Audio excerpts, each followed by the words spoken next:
Hey, hey. Hey, here we are. Welcome. Is this third hour? This is, or whatever, fourth We're hour? Fourth, fifth hour? somewhere like that. Something like that. Time flies when you're having fun. Let's give her time a chance to jump on here. Welcome, everyone. This is my 1 hour today in the Parapaloosal event. And Parapaloosal. I said Paloosal. It was your idea. I know. Who knows what I'll call it throughout the show. But anyway, this is about aliens, UFOs, aliens, and hybrids, and etc. And I'll be taking comments and might even be taking some phone calls. So if anybody's interested, we'll give out a phone number here in a little bit. Do you have audio playing on your phone right now, Tim? Oh yeah, there is a feedback. Is your volume off on your phone? That was my phone. Oh, that was your phone? No, that's his phone. That's funny. Huh. It should be gone now. Or is it my phone? No, I No, just turned, it's I gone. just turned Okay. the volume down on mine. It was mine. That's funny. All right, cool. So we got some people on there, Tim. I'm going to minimize myself, but I'll be here in the back office. If anybody's got questions, I can relay them to Tim as he's going on. So let's do it. Tim, And I'm going to share a watch party too, so that the people that are not on YouTube or my Facebook, they'll also see some. So yeah, join in. Let me just set up some things right here, and here we go. All right. I can't see comments. sorry. There we go. Maybe his phone is. I'm still hearing an echo. I don't think it's my phone. Is it there? Is that better? Me. It was Joey's. Oh, it was yours. I need yours on. No, it's just because of two rooms. Maybe we better. That's all right. Let's shut the door because we're really picking up echo. Okay, there you go. Echo. There we go. Again, welcome. I'm going to be talking about some UFO actual experiences I've had. We're going to talk about aliens and hybrids and whatnot. And I'll ask the guys to join in as well during the show. Welcome. Hope you guys, we'll just wait a couple more minutes here and let everybody get on. There we go. There we go. We're moving up. Hey, Tim, while you're waiting, go ahead and mute number 4. And then when you need me to talk, you can put me back on. Just wait, you don't get the feedback. You got it, man. There we are. So I'd like to introduce my friends. This is Euphoria, and this is Enoch. And for those of you that are old enough to remember Enoch, there was a movie in the 70s. There was a series called Land of the Lost with Will, Marshall, and Holly. And they were rafting one day. I should just play the one day on a cruise. They were rafting and they went into the Land of the Lost. All right. So they've been trying to get back ever since. And it's actually a really, really cool. Well, we thought it was cool when we were young. I just watched an episode not long ago, and I'm like, God, I can't believe we watched this stuff. But anyway, so while they're in the Land of the Lost, they communicate with an alien, and his name was Enoch, and they looked just alike. I mean, almost identical. Very incredible. So my wife was at Home Depot and she sent me a picture and she said, hey, these guys are available, but they won't last long. And I said, get them both. So Enoch is my buddy and Euphoria is my shadow. He follows me everywhere. He's a little naughty. This is Keith's hat. He doesn't like the hat, but he's just going to have to put up with it through the show. So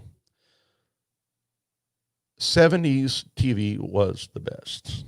It was the best, Joey. You're right. And hey, Mike. Woohoo. Yeah, now you need to turn off that ghost tube during this hour. I don't want you. Enoch was the Trojan. I don't know. You have to tell me that again. Keith. I believe it's pronounced Altrusian. Altrusian? So was it was Enoch, not Enoch? Enoch. Enoch. I thought Enoch was the banned Bible from the banned book from the Bible, but I could be was it Enoch? I thought it was Enoch. All right, well, shows you how good my memory is. We could all be wrong together. Let's all be wrong together. I'm just going to call them my buddies, my alien buddies. No probing involved. Anyway, I'm an alien freak. I wasn't until 1995, until I had an experience on an aircraft that led me to believe without any doubt that there are extraterrestrials and other life forms visiting this planet. And during the talk, I'll have, in fact, if you want to, Keith, if you want to roll one of the footages from the encounter, I'd appreciate that. And after that, I'll kind of talk you through what happened. So these are the recordings from NORAD, correct? And these are recordings from the first officer, and all right. So there's three different people we're going to talk to. We're going to talk to Albuquerque Center, which is Papa. That's his call sign, Papa at Albuquerque Center. We are Cactus 564. That's the airplane. I was with America West. I was a flight attendant. I was working first class. I was in the cockpit. I originally saw the object, notified my first officer, John Waller, and he then contacted Albuquerque Center, which eventually contacted NORAD, which eventually contacted Bigfoot, which is Cannon, up at Wright-Patterson or Washington, or I can't remember exactly. Forgive me if my memory fades a little bit. If you want to see the entire program, it's on YouTube at Cactus 564 UFO Encounter, and it'll tell the whole story. It'll show the whole transcripts between the first officer and NORAD and Cannon and Albuquerque Center. And then after we do that, I'll kind of tell you about what happened after the show. So if you could go ahead and roll that first all right, part. here's the first segment. 564. Next 564, man. Yeah, on to 3 o'clock. Getting the drones out there. Do you know what it is? I'll tell you what, that's some, right now, I don't know what it is right now. There is a restricted area that's used by the military out there in the daytime. Yeah, it's gone. Hold on, let me see if anybody else knows about it. Albuquerque Center, American 1359 at 310, we get light shot. American 1359, Albuquerque Center, roger, nothing more than a very occasional light shot in that area. Sir, appreciate it. Hey. 564, did you pay that object at all? Cactus 564, no I don't. Talking to the 3 or 4 guys around here, no one knows what that is. We've never heard about that. But nobody's painting it at all? Okay, Cactus 564, say again. There's nothing on the radar from the other centers at all on that particular area, that object that's up in the air? It's up in the air? Affirmative. No, no one knows anything about it. What's the altitude about? I don't know, probably right around 30,000 or so, and it's drill that starts going counterclockwise, and the length is unbelievable. So Yeah, boy. I can't tell you the chills in there. I almost cried there for a second. It's just reliving it is so real. I apologize. I didn't think that would happen. Woo! So anyway, we spotted this object, and as incredible as it was, there's 2 stories. I mean, if you pull up the events on YouTube, you're going to see some stories on it, several stories. It'll say America West Case 564, and it'll have this part, this part, this part. Not all of them, well, none of them are 100% accurate. Some are very close. The ones that play the dispatch between the first officer and NORAD and Albuquerque Center and all. What you hear is accurate. Now, the Smithsonian sightings, A&E, several different video companies have reenacted this encounter because they have failed to get a hold of us. We have remained anonymous for years. In fact, John and George were anonymous for a long time and didn't want to talk about it. And I don't believe John wants to talk about it, but John, if you're out there and want to call in, we'd love to have you do that. Can I see the comments again? Yep, pulling them up. All right, thank you. Oh, we got more. Just That was just one segment. That was just, let's just go ahead and do all of them right now, and then we'll get that out of the way, and then we'll get into you. The third and fourth were my favorite, but I kind of, the guy's like, it's up in the air, and he's like, affirmative. Affirmative, and the length is unbelievable. Right. Well, and so I'll tell you the story. Let me tell you the story. So we're flying first class from Tampa to Las Vegas, Cactus 564. We left at about 11 o'clock at night or 10 o'clock at night out of Tampa. So you got a 3-hour time difference. We're going to Vegas. So by the time we get over to Texas around New Mexico, to the Tucumcari area, we passed a thunderstorm through West Texas, through the West Texas Panhandle. And as soon as we went through that storm, I was sitting up in the jump seat. George was doing a position report. John was looking through a Baja magazine because he does the motorcycle and the Baja stuff down in Mexico.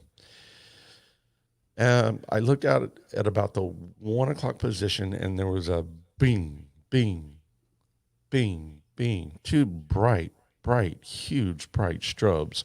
And in between each strobe, there was a flashing light that went right across. So it went bing, zhip, bing, bing, zhip, bing. And I saw that immediately and said, John, look at that. And John looked up at it, and without hesitation, their mic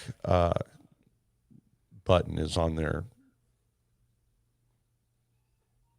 Oh, really? I've forgotten what that's called. The steering wheel, the yoke. All right, I'm sorry. It's been a long time. So he immediately calls down and says, Albuquerque Center, Cactus 564. And they're like, go ahead, 564. And he says, yeah, do you have anything north of our position on radar? And they said, negative. And he says, well, we're looking at an object up here, and it's 300 to 400 feet long, and it's got two bright strobes on it. And they're like, no, we don't have anything. What's the altitude? And he goes, I don't know. It's around 30,000 or something, and the length is unbelievable. And he says, no, we have nothing. So they contacted a military B, no, not a B1. It was a stealth 117B that was in the area. And they said, you'll hear this. I believe we had that transmission. Yeah, I think it was Nighthawk or Hawk Nighthawk, or something Nighthawk, like that. yeah, They Hawk, called it. Yeah. Hawk 19 or something like that. You'll hear it. But anyway, he says, yeah, I see something that just went off my left wing. And that's all you heard about that. After that, everything was completely cut from that stream. They ended up calling, Albuquerque Center ended up calling NORAD. They said, yeah, we'll keep an eye open for it. And then NORAD called Canon, which is called Bigfoot. And if I have those reversed, I apologize. But what happens later is they eventually saw the thing. Now, as I was watching this craft, all I could see were lights. And as I was watching it, it just went to my 3 o'clock position. And so I got up and started looking out the window. Eugene, I call him George, Eugene Tollison, he got up and came over, and he was standing side by side behind John Wall. In a 757, you have a much bigger cockpit, so you have an area to stand and look. And we watched this thing, and it was completely still, staying with us as we were moving. And then all of a sudden, it went down. And then it disappeared into a thunder cell that was behind us that we had just left West Texas in. And it went right into the lightning, right into the storm, and they direct us around all those things. Those things will tear the wings off an airplane. for any pilots out there that know what I'm talking about. Well, for anybody that is not a pilot, doesn't know what I'm talking about, you cannot go through a cell of thunderstorms. They will direct you everywhere around it, and to keep you from tearing the wings off the aircraft. This thing went right into the thunder cell and disappeared. Now, as it moved to the 3 o'clock position, the lightning from the storm was kind of lightning, and it made a backlight. And so we started seeing a silhouette of a long cylindrical cigar shape with the lights on it. And then as it bolted down for a minute, it was between us and the storm. And when the lightning was lighting up, that's when we saw the vessel. And it was incredible. The hair stood up on me. I started crying uncontrollably. I mean, it wasn't sad. It wasn't, it was scary. It was eerie. It was chills. And the captain, I'm going to tell you things I probably shouldn't be telling you, but it's been long enough that I don't think I'm going to get in any trouble. Eugene actually got back behind the yoke and was about to take it off autopilot and follow the object when John looked over and said, no, let's don't do that. Let's keep communicating with NORAD or let's keep communicating with Albuquerque because if you take evasive actions and go off autopilot and you've got those military airplanes out there circling, doing figure eights, that could be deadly. So, but it was an automatic instinct for him to want to take it off autopilot and follow this thing. I mean, I did. We all did, but we had to calm down. We had to breathe. It was nerve-wracking. So the thing went into the storm and disappeared, and then we all settled down and got back to our composure, maintained our composure.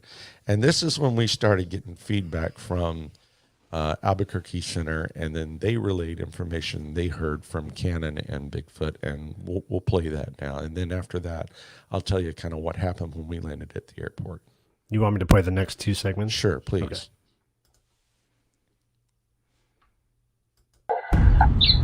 Cannon 21. Cannon, go ahead. Hey, you guys know if there was anything like a tethered balloon or anything released that should be above high band? No, we haven't heard nothing about it. Okay. Guy at 39,000 says he sees something at 30,000 that the length is unbelievable and it has a strobe on it. This is not good. What does that mean? I don't know. It's a UFO, so it's that Roswell crap again. Where's it at now? He says it's right in time, man. It's right in time. No, we haven't seen nothing like that. Okay, keep your eyes open. Foxtrot Kilo. X564, we checked with Cannon. They don't have any weather balloons or anything up tonight. Nobody up front knows any idea about that. Can you still see it? Negative. That's where we initially spotted it. It was between the weather and us, and when the lightning, you could see a dark object, and it was pretty eerie looking. The aircraft officer right here going east now, maybe you'll see it. Okay. First time in 15 years I've ever seen anything like it. Arcade 5 in the next about 2 to 3 minutes. Be looking off to your right side. If you see anything about 30,000 feet, one aircraft reporting does something. It wasn't a weather balloon or anything. It was a long, white-looking thing with a strobe on it. Let me know if you see anything out there. What did he say? It said it was about 30,000. X564, you still up? 8 per minute, 564. And that was south of your position? It was north. Okay, Arcade 5, let's make it out the left window now. Are you taking any traffic up out of that right now? I've got something passing off here 9 o'clock and about 12 at 31 westbound. Good. So what happened there was Nighthawk, which was a Stealth 117. I think it was A. Forgive me. I forget the number. He was up there. They contacted him and said, hey, we've got a pilot that sees something. And they said it's off to the south. And they asked us, was it south? And we said negative. It was to the north. And the minute they said that, the Hawk captain looked over and said, I have something that just passed off my left wing at about 31. So he confirmed seeing it, and none of this was transponding. Now, when an aircraft is up in the air, they have to be transponding a signal, a number. If there's anything above 10,000 or 14,000 feet that doesn't have a transponder on it, that is moving in our airspace, trust me, 15s, 18s will all be scrambled to see what it is. So the fact that the Nighthawk, or I say Nighthawk, the hawk saw it pass right off his left wing, and we thought the object was at about 30. He said he had it at 31. And then it passed. After that contact with Cannon, that whole thing went silent. There was a time for a few months where you could hear more of the conversation between those two, but it's since been classified. So then we have Canon contact, or NORAD and Canon. They ended up seeing this object and calling back and confirming it. Do we have that, Joey? I think that's the next one. I'm not sure it's either the next one or the last one, but I do want to apologize to everybody about the special effects, the thunder and everything, because this is taken right off of our episode that we did with you, Tim, from the and podcast. That's fine. So. That's fine. It makes it. I love it. It felt good. I like the rumble and everything. It was really cool. All right, here's the next segment. We'll play this Okay. one. I'm not sure which one this is, but That's fine. Hey, you guys don't know anything about some kind of a weather balloon or UFO that's out in the vicinity of Fort Sumner tonight, do you? I don't think so. Stand by. Okay. At this point, the answer to that question is no. I was at 564 last time. Just for a note, so we're going to take a minute. Was that in a restricted area? That was just basically south of Cherry where we reported it. Okay, the way you went through, the only restricted area is on your south side, nothing to the north side. And those restricted areas are inactive. There shouldn't be anything going on. Is that the last one we have? no, we have one more. Okay, let's go ahead and play the last one. Okay. Hang on a second. Yeah, I didn't know if you happen to know of anything going on out there. No balloons in the area, no nothing reported. Okay, where is this at again? It's at, well, you know where it's in Tucumcari, New Mexico. It's about 150 miles to the east of Albuquerque. Okay, how far from Holloman? Holloman, it looks like it's off the 030 Holloman for about 220 miles. Okay, I think. Okay, it's kind of hard for us to see here. Okay, 030 for about 200. We don't have anything going on Yeah. that I know of. Yeah, I didn't know. We've tried everybody else, and nobody else is. This guy definitely saw it run all the way down the side of the airplane. So it was a pretty interesting thing out Okay, there. it was at 30,000 feet. 30,000 feet. It was like long. Yeah, it's right out of the X Files. I mean, it's a definite UFO or something like that. But I mean, And y'all are serious about this. yeah, he's real serious about it too. And he looked at it, saw it. No balloons were reported tonight. Nothing in the And it area. was strobing out the front, he said? I think the strobe was off the tail end of it. Okay, strobe tail. He said it was it was dark, but he said there was lights in it. How long did he think it was? He said he was 300 to 400 foot long. Holy smokes. Yeah. And we don't have any air carriers out here, so they are strobing along. The only thing that I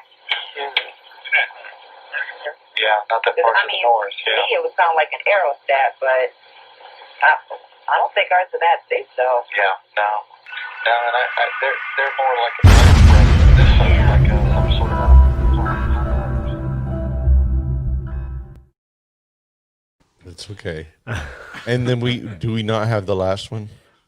No, I don't think. Oh, I have I'll that just one. talk about the last one. Okay. You can just believe me, or you can go on and look at it yourself. So she called back and said, "Is this the guy who's calling about the UFO?" And he says, "Yeah, that's us." And she goes, "Well, we're tracking something in that area, and it's moving around 1,700 knots from 0 to 1,700 knots." And she says, "Y'all are serious?" And she said, "Yeah, we've got something. It's a search only. That means it's not transponding." So they confirmed it on radar and said, "Yeah, this is right out of the X-Files," is what he said. And she goes, "Oh, you guys are serious. All right, well, we'll keep our eyes open." But that's very strange because they got something. So here's what we worked out. The position from where we saw it, and we marked our Zulu time and our coordinates, our, latitude, longitude, and our Zulu time. The period from where we saw it, and Canon ended up tracking it from 0, that means it was not moving, up to 1,700 knots, which is impossible for us to do, was 3 minutes. So that concludes that object, when we saw it, went from where we saw it to 120 miles northeast within 3 minutes. So that's all confirmed on radar. It's all confirmed on tape. It's confirmed on NORAD. NORAD still to this day denies that this event ever happened.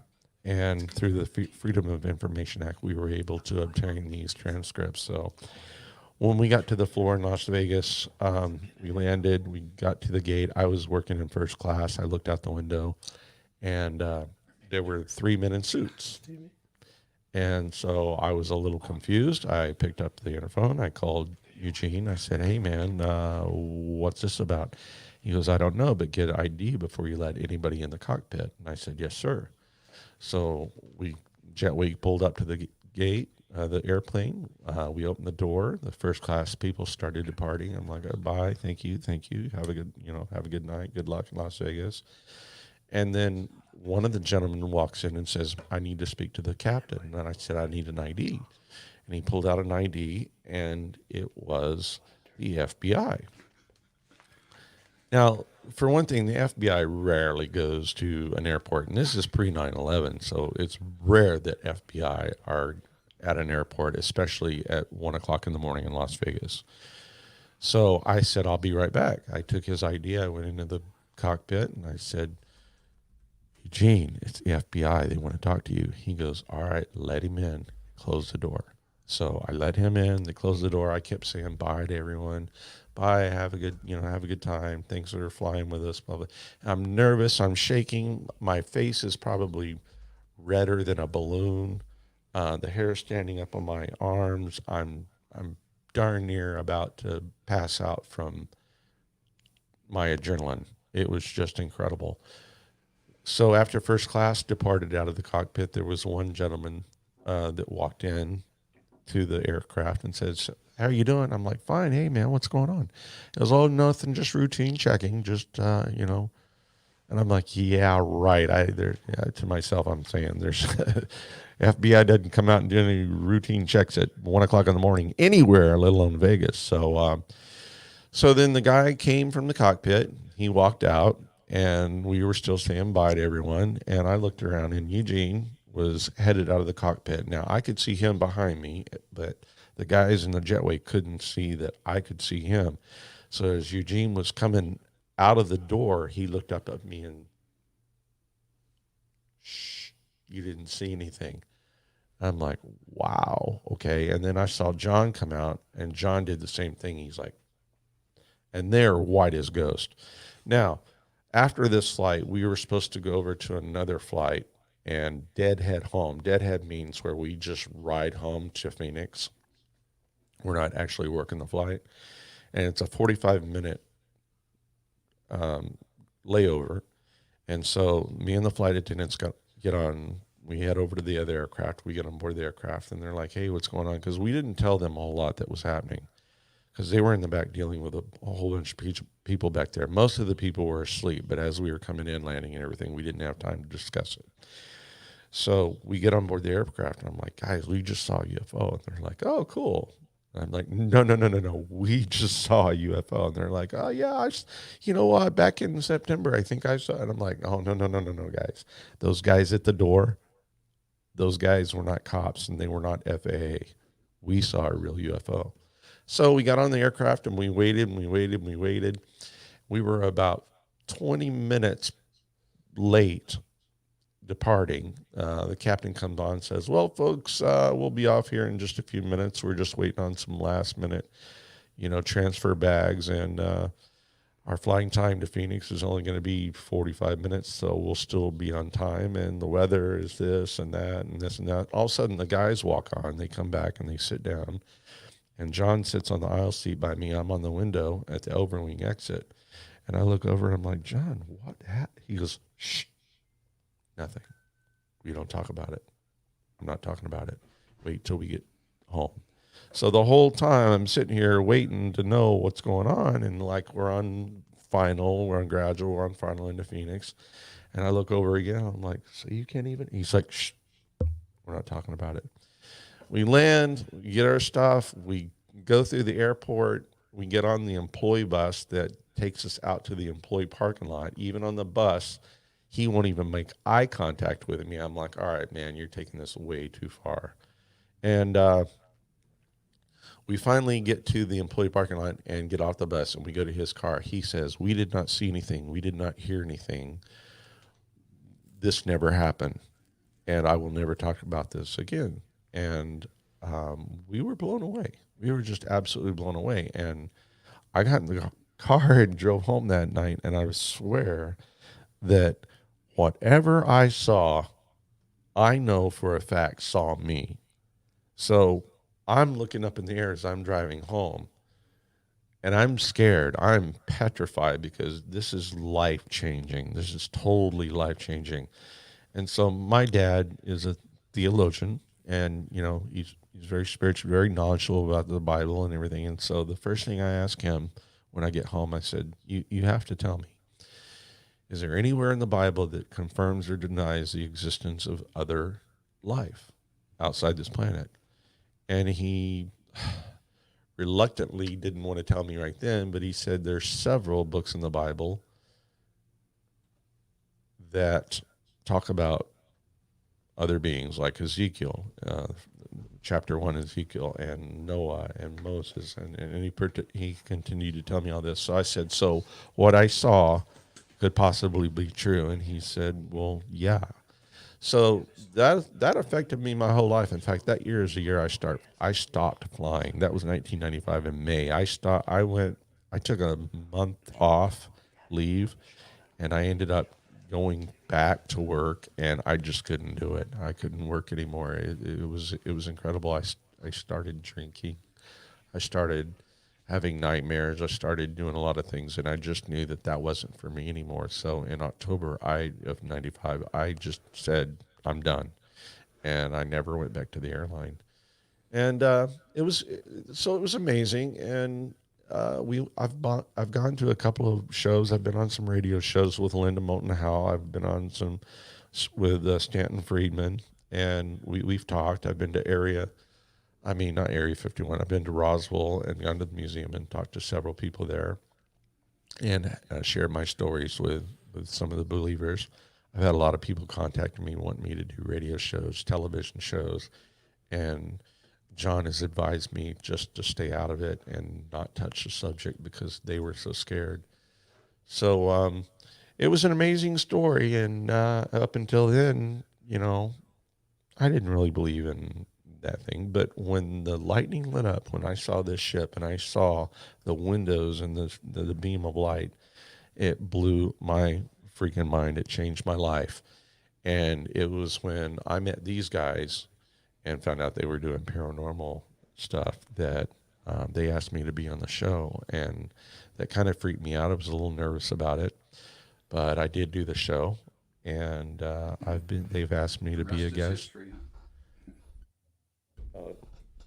Are you on? Yeah, we're on. Yeah. We're on. So the rest is history. I've been on ever since, and I'm telling you, man, my enthusiasm, my excitement, my drive is just incredible. And then when I heard they were doing paranormal, and I started getting into paranormal, and my wife is sort of clairvoyant, and she sees things, and so I got together with these guys and found out they were doing it. And this started with snakes.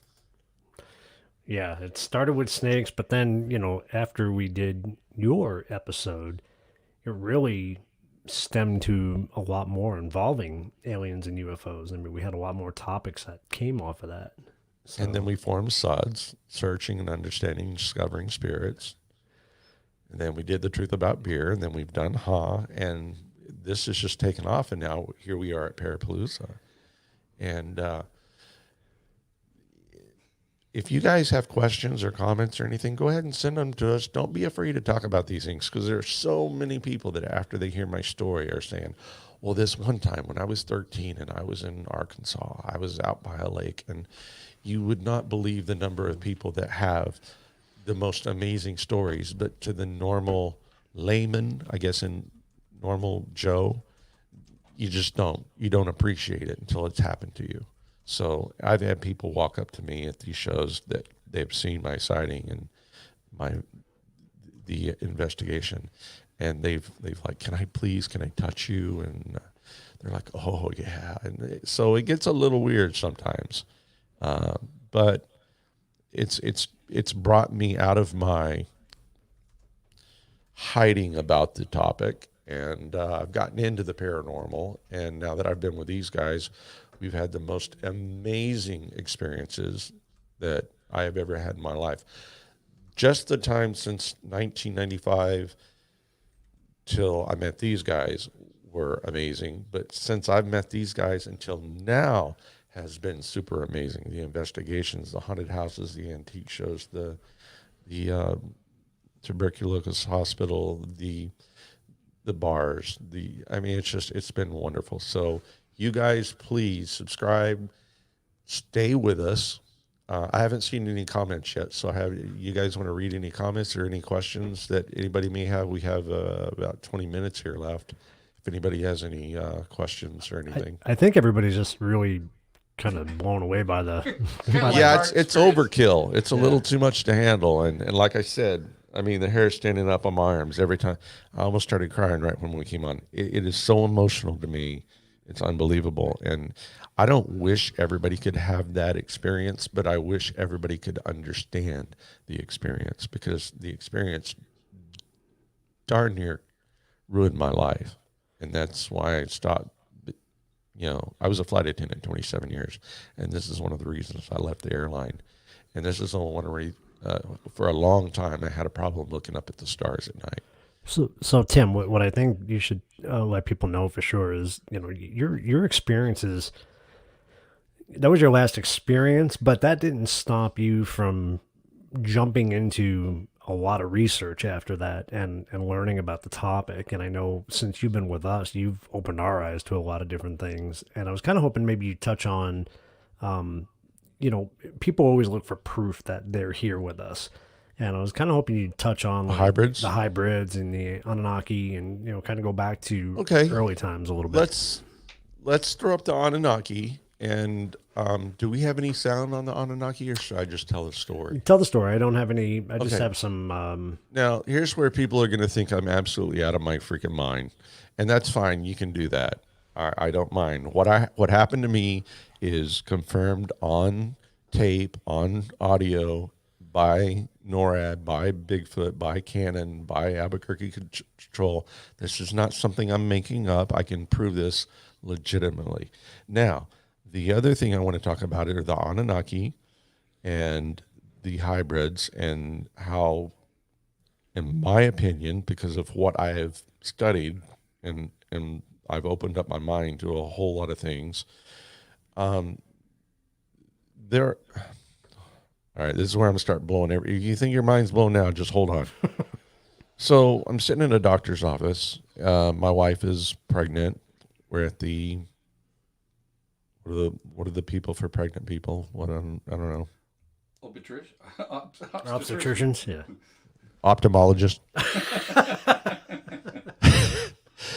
So we're sitting in the waiting room, and all of a sudden I'm sitting here and I look over, and there is a female person sitting right there. Her skin is completely flawless. She has no makeup on, but her face is made up. Very similar to that. There was no marks.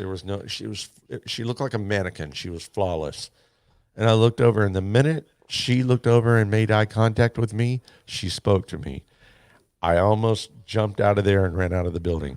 She said, "Don't worry. I'm here in peace." She just told me that it was comfortable, that not to be afraid.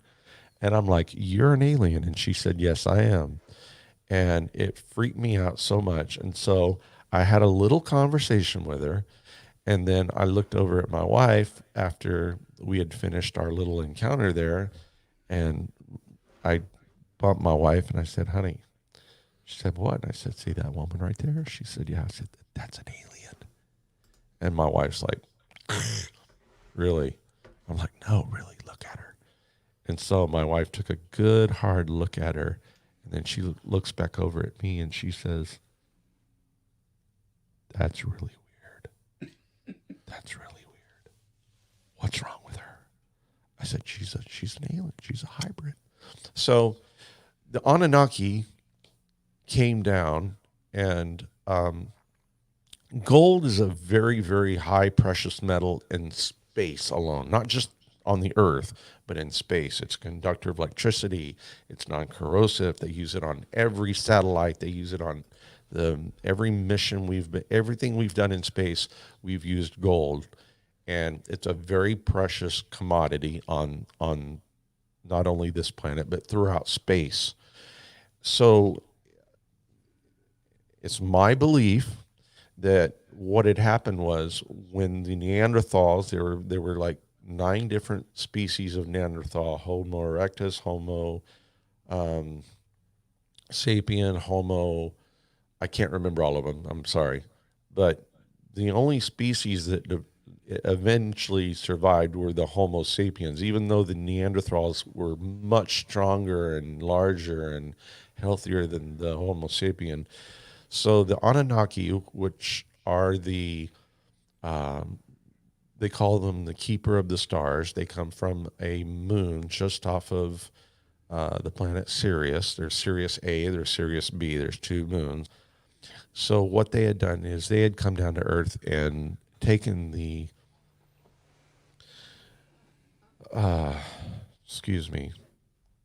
the Homo sapien, and they did genetic test on them, and they they made beings out of them and forced them into mining gold from the earth.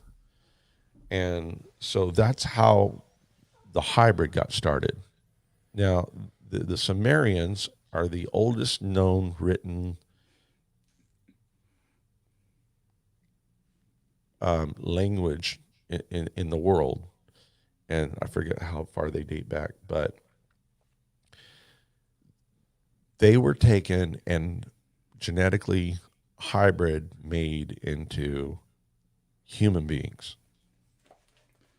I know I'm going to catch a lot of crap on that. And I'm not making this up. I mean, this is written throughout. If you know Chariots of the Fire, Chariots of the Gods, if you've ever read the book, if you're familiar with any of Zacharias, Nick, what's his name? Zacharias Sitchin. And then who are we talking about back? They did Chariots of the God. No, the aliens. The Gilgamesh. Oh, Epic of Gilgamesh. Yeah, yes, yeah, Epic of Forgive me. If you do your own research and you do your own investigating, you will find a lot of information that confirms or kind of lines up with what I'm talking about. And, you have to go out and do that on your own. I'm not saying we're all aliens. I'm not saying that God didn't create the humans. I believe God created everything, even the Anunnaki, and if you'll notice that Akhenaten, which was an Egyptian pharaoh, he was the first one to declare that God was monolithic, which means only one God. I believe that's him. That could be Tutankhamun. It could be Akhenaten. So Akhenaten was visited by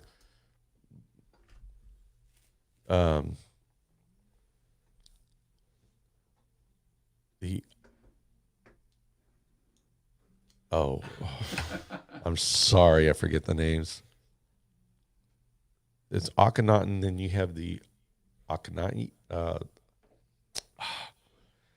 anyway, the people from the planet from Sirius B, and then they Anunnaki, exactly. The Anunnaki visited, and they're called the Keepers of the Stars, the Children of the Stars. They visited with Akhenaten and advised him about, how the Earth worked and how we all became here and how we survived and everything about history.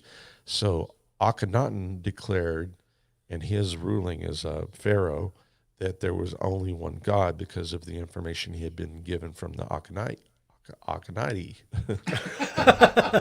Forget it. Anunnaki. Say Anunnaki and Akhenaten over and over and over. It's very good. Why couldn't they just call them Tom and Steve? Tom and Steve. For right now we'll call them Tom and Steve. But so they were given that information, and that's where he declared that there was one God, a monolithic God, and they call it a sun disk. And if you look in the Egyptian writings on the walls and everything, it has one sundial, which is just a golden sundial, and it has rays off of it, and at the end of the rays it has ankhs. And if you go and do all of this research on your own, you will learn so much. It's just so it's so much fun to go back and look. Even if it's fiction, it is just great to go back because there's so many similarities and so many things that back up what these ancient theorists, ancient astronaut theorists, such as my buddy Giorgio Tsuko. I hope I didn't butcher that. Giorgio, he's great. And then Stanton Friedman and Zach. Yeah. They have done many, they've devoted their lives into researching and understanding this. And this is what led me to that. So hybrids, yeah, they're here. I could talk about Heaven's Gate. I'm going to run out of time here, but there's probably a few more stories I could talk about that.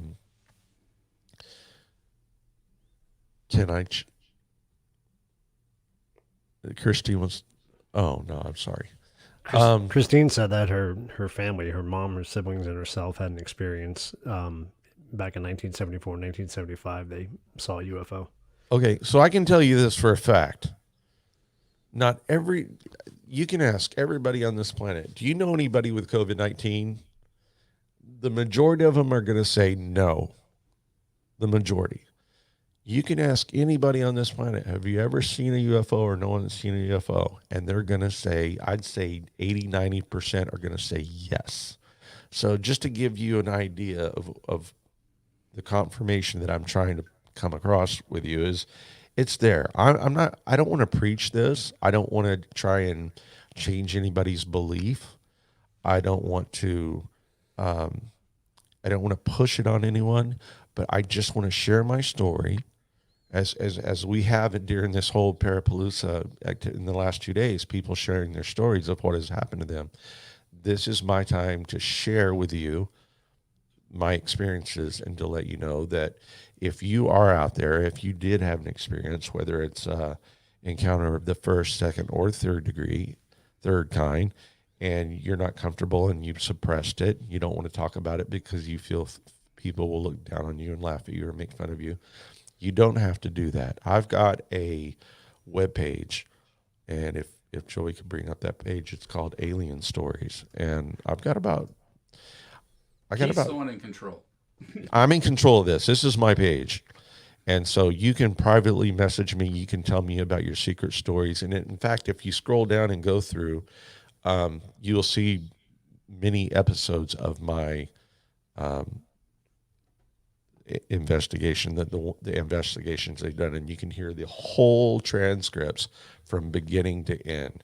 There's a lot of information on my page, and I have people from all over the world. I've only got about 470 people now. I would have more, but I've been busy with a couple of guys.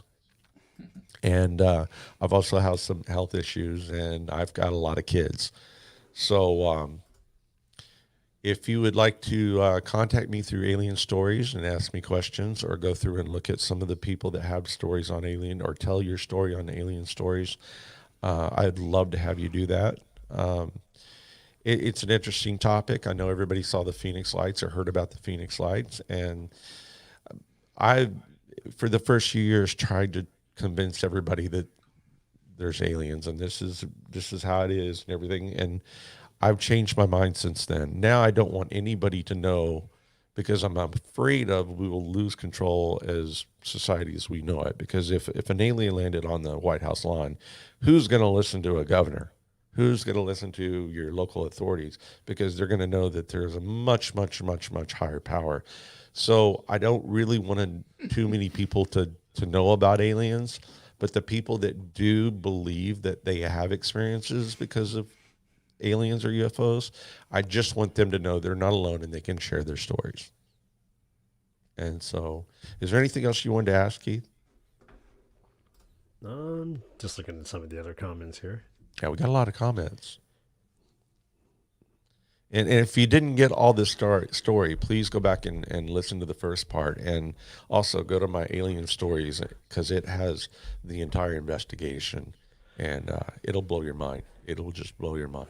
Yeah, if you guys go back and check out on the Truth About Beer and when the episodes that Tim had been on. 202, I think it was, wasn't it? 202. We've done a few since then. We've done a couple a of few. our live shows had the Anunnaki on it. Very interesting material.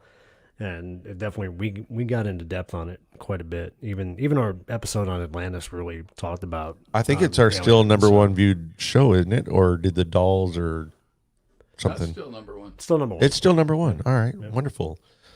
So, but anyway, I want to say thank you to everyone. And do we have time left, or? You got about 5 minutes, and then we got Mike in Okay. the green room. All right, Getting ready to Mike's come in the back green on, room. so- All right, if anybody has any questions, I'll take about 3 or 4 minutes to answer some questions. We don't have time for a phone call. I'm sorry. Who wanted to do a phone call? A friend of mine. Oh, okay.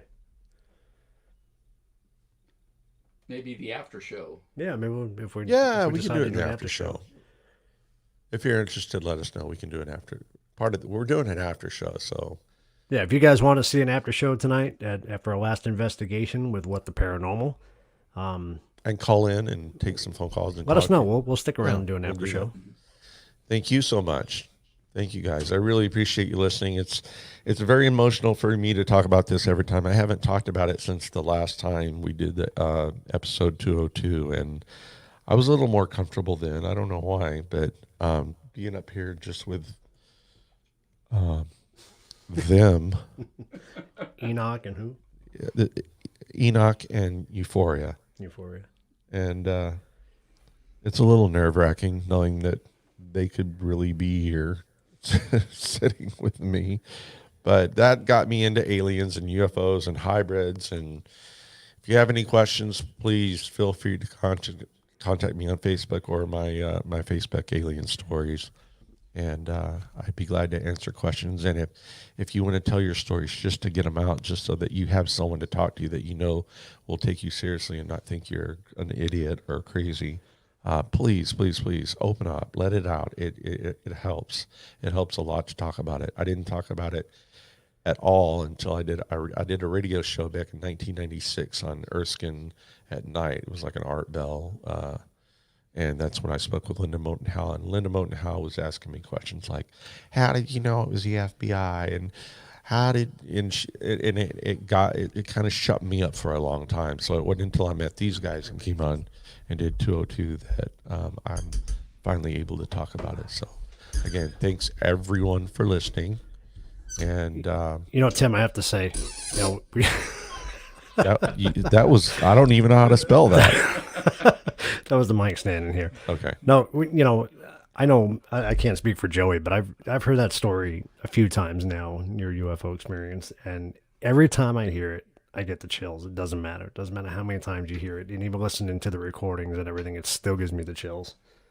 Yeah, every time I tell it's the same way, and I appreciate that. I really appreciate you feeling that way, because it gives me confirmation that other people actually believe in the evidence and the truth, and that I'm not just crazy. And thank you. I really, really appreciate that. A lot of people have come up and touched me and given me hugs and said, that is so inspirational. That's so emotional. It's so personal. Thank you so much. So really, Keith, thank you. And thank you, Joey. I know you you're on a line. I know you walk a line, but you I think you were as emotional at one point too. So thank you guys so much for having me on, and I look forward to doing this again. And don't forget about Tuesday night. We're doing the beer challenge, and I'm going to be drinking a beer from Czechoslovakia, Budweiser, because we got 500 subscribers on YouTube. And if you have time, go to the Truth About Beer. Years old. It's 13 years old. 13 years old, 13 and I'm going to open up and I'll pop it because that's the agreement we made if we made 500. Now, we've talked about what we're going to do at 1,000. We're thinking about growing out our beards and turning them like rainbow colors. I don't know. We haven't decided that. We'll let you know by Tuesday. We'll let you know by Tuesday. We didn't agree to rainbow colors. I don't know what you're talking about there. It's temporary. I mean, we'll do something fun. We didn't want to put masks and make. At one time we wanted to dress up like monsters and everything. But again, thank you guys so much. I appreciate you joining me, and send your questions to my Alien Stories page. And I want to just tell you real quick, Keith and Joey, I couldn't be more happier that you guys have come into my life. You've blessed my life so much, and I can't tell you how much I appreciate. Mutual. Yeah, we love you, man. How much I love you guys. Thank you so you. much. Cool.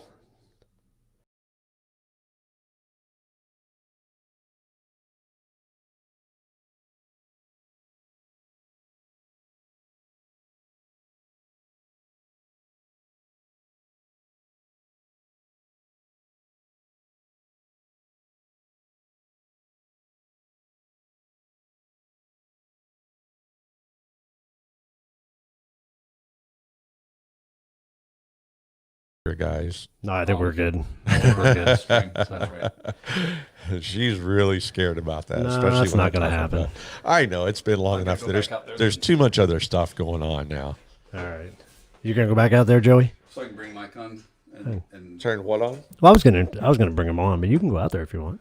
we just can't get rid of that camera. Oh, I know. I will get rid of that camera once I'm done bringing Mike on. So But again, thank you guys. Stay tuned. We got lots more to come. thank you, Tim. Thank you guys. All right, guys. You know him, you love him, you just want to run up and hug him. Best friend of Julie. We got Mr. Mike the Naked Bigfoot. Lies. How's it going, Mike? Hey, everyone. How's it going out there? I've got your pictures that you sent over. I don't know if I've got them all on there, but I got quite a few of them on there. So Very cool. Very cool. If you don't mind, as I'm running my mouth, if you don't mind popping them up there, that'd be really awesome. sure. Can you hear me okay? Yeah. Oh, yeah. Yeah. You got a good connection there. Because I'm in the woods.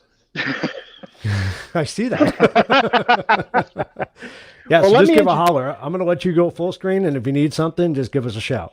I sure will. All right, buddy. We'll be here for you. Hey, everyone. I'm Mike the Naked Bigfoot. You may or may not have heard of me on Twitter. I also did an episode, well, a segment on the Truth About Beer and on their episode. That's how we originally met. Well, we originally met on Twitter, but then we did that. And I'm here to talk about cryptids with everyone. Well, my personal experience with cryptids, in particular Bigfoot, but I digress. Let's start at the beginning. Who is Mike the Naked Bigfoot? My real name is Mike Coleman. I live in Blue Ridge, Virginia. For those who do not know, Blue Ridge is in Virginia, but it's nestled up against the Blue Ridge Mountains. I live on a very large farm that's family owned. Well, it's been in our family for a very long time.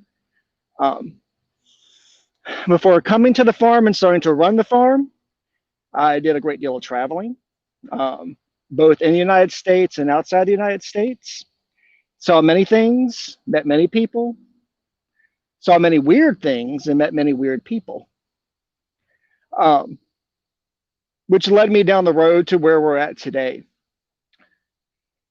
My very first, now this is going to be story time, and then we're going to get into something real serious. When I first had an encounter, well, a brush with any kind of cryptid, it's back in the late 90s. I was in Haiti doing relief work in Haiti. It wasn't missionary work. It was a part of a group of people. We went down to lend a hand and help the people of Haiti who truly do need all the help they can get. They've been through some rough times. And I was living with a family down in Haiti. right outside of Port-au-Prince, heading out towards the Dominican Republic, or the República Dominicana. And I was helping them out daily. We'd go out in their fields, we'd help with the houses, we'd go out and we'd help other families with the family that I was staying with. But then I got brave enough that where I wanted to go out and explore on my own. Of course, my Haitian family would tell me, no, do not go outside in Haiti by yourself. Always get one of us to go with you. Of course, I'm hard-headed because it's the late 90s. I want to go do what I want to do. Well, I would go out at night, mainly because at the time I was very interested in insects, and there's some really cool insects in Haiti, if no one knew that. Most of them will bite you, and most of them will kill you, but they're really cool. But I digress.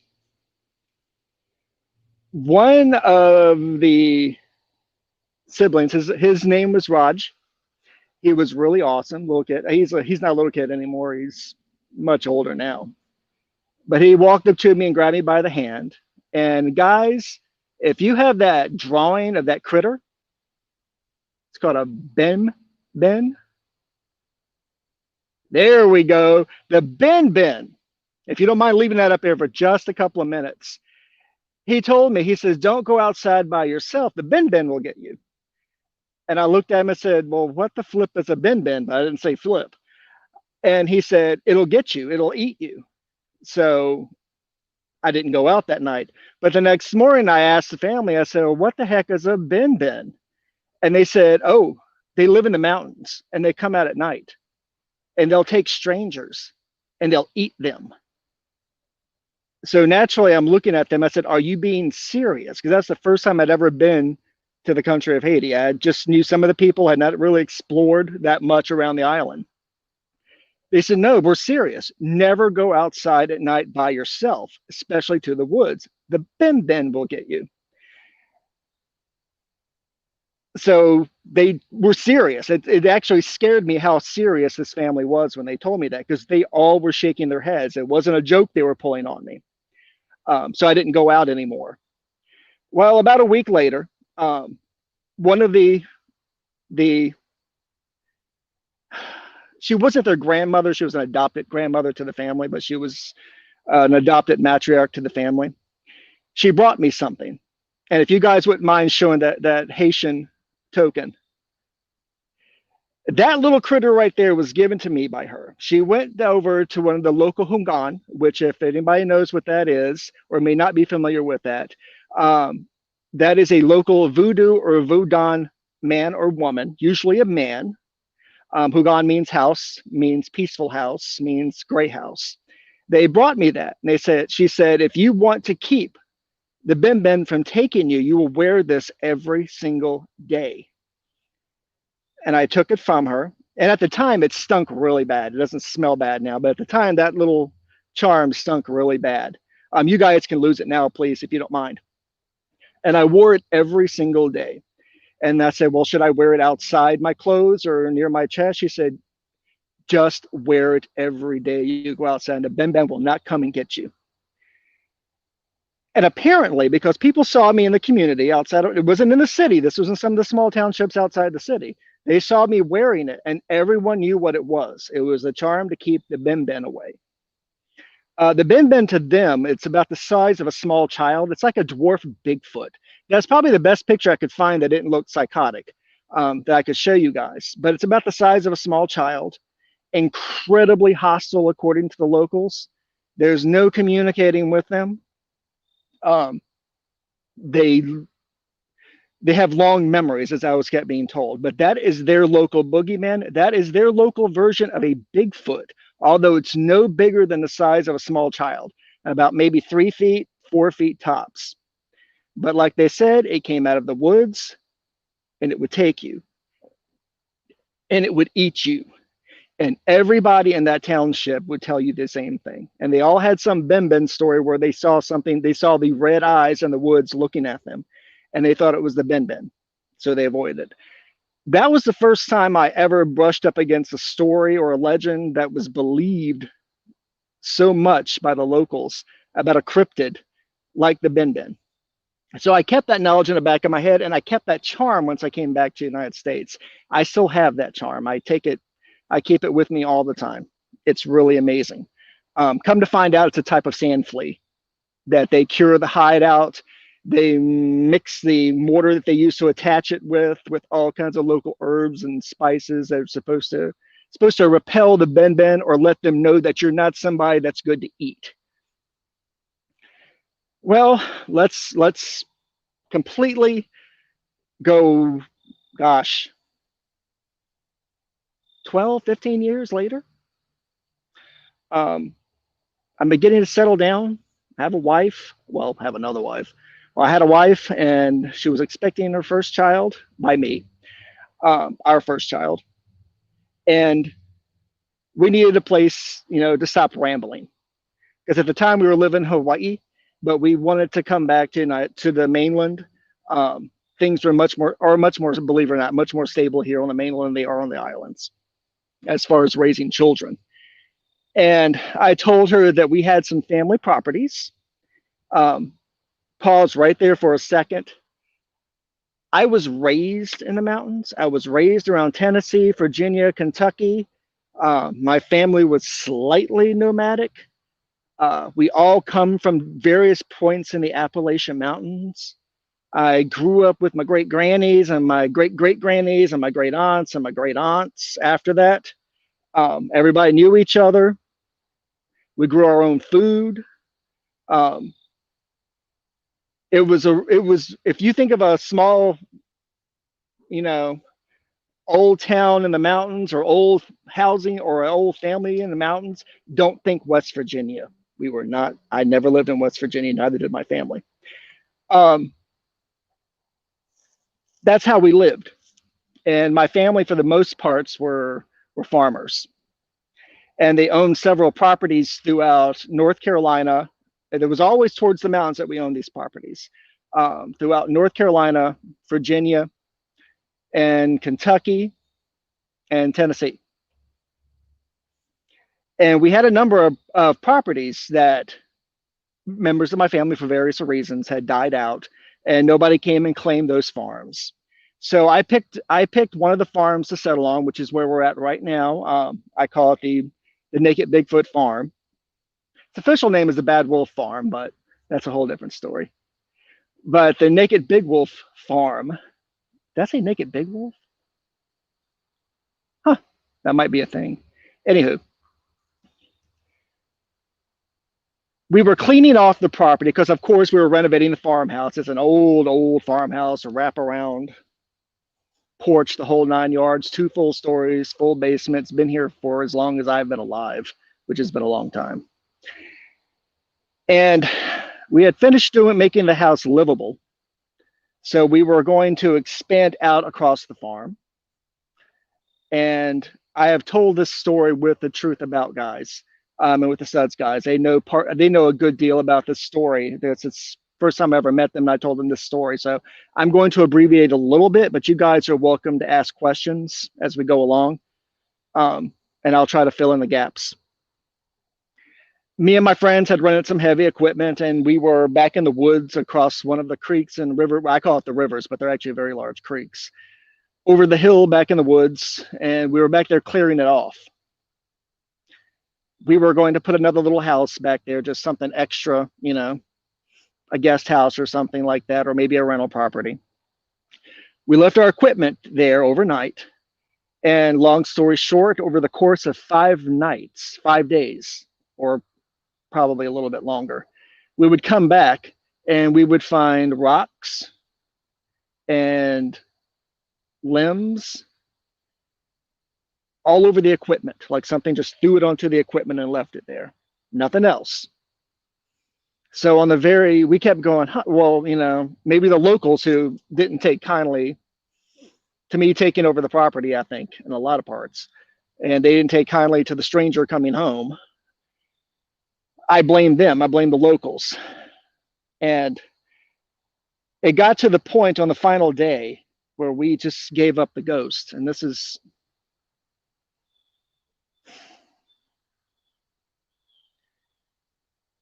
okay, everybody knows I'm a jokester and a loon, but I'm going to let you know. When I talk about this and other things I will be telling you right now, they scare me. They scare me. They scare my family. They scare my friends. They scare my employees. And that's one of the reasons why I'm in the woods, because I didn't want to freak out my family with this conversation where they could hear it. Because some things they know, some things I try to keep from them, from what we've dealt with. Okay. On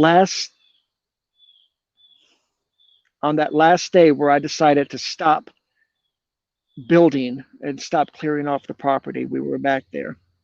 And of course, there were limbs and rocks all over the equipment again. Nothing was broken. No windows were broken out. There just something was just peltering, this heavy equipment, these backhoes, these earth movers that we had back there. They were just being pelted with debris from the woods. And if you guys don't mind, just randomly, start showing some of the pictures I have of the woods. This is as I continue the story. These are pictures leading back to the location of my woods. It's very secluded. There really isn't anybody back there at all, except for squirrels and whatever else.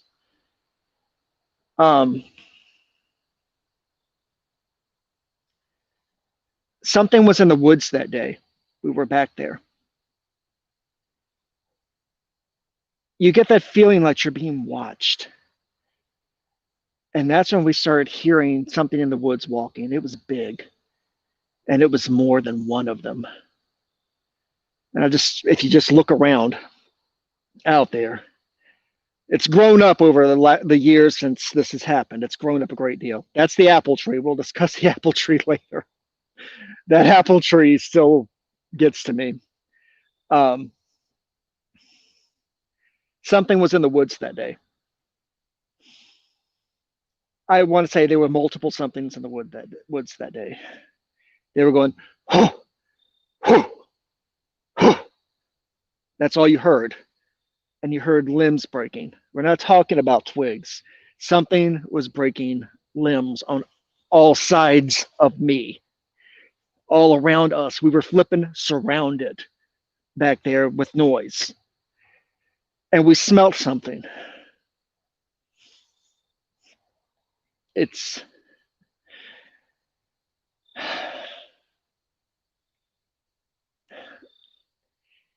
You'll never forget it, the smell. It was a mixture of animal. If you've ever been to a slaughterhouse, an old slaughterhouse that has been shut down, it smelled like that.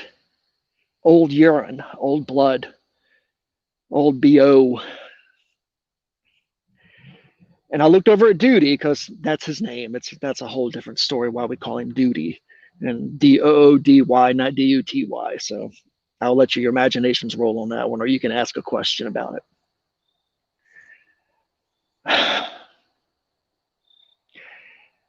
I looked over at him and he grabbed my arm.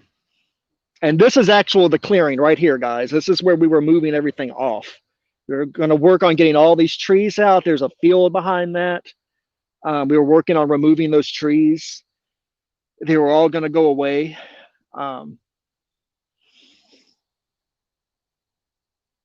He grabbed my arm and he says, we need to get the hell out of here. We need to get out of here right now. Whatever this is, it's going to kill us. We need to leave. So we left. And it wouldn't stop. The sound wouldn't stop. They wouldn't stop. They wanted us gone. They wanted to scare us away, to get us from over there. But I think if we had stayed any longer, I wouldn't be here anymore. I just got this overwhelming feeling of hostility, that they wanted to hurt us, and they were telling us, we will hurt you. And we left.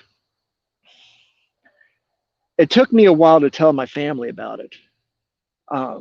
Tell my wife about it, especially, that there was something out here in the woods.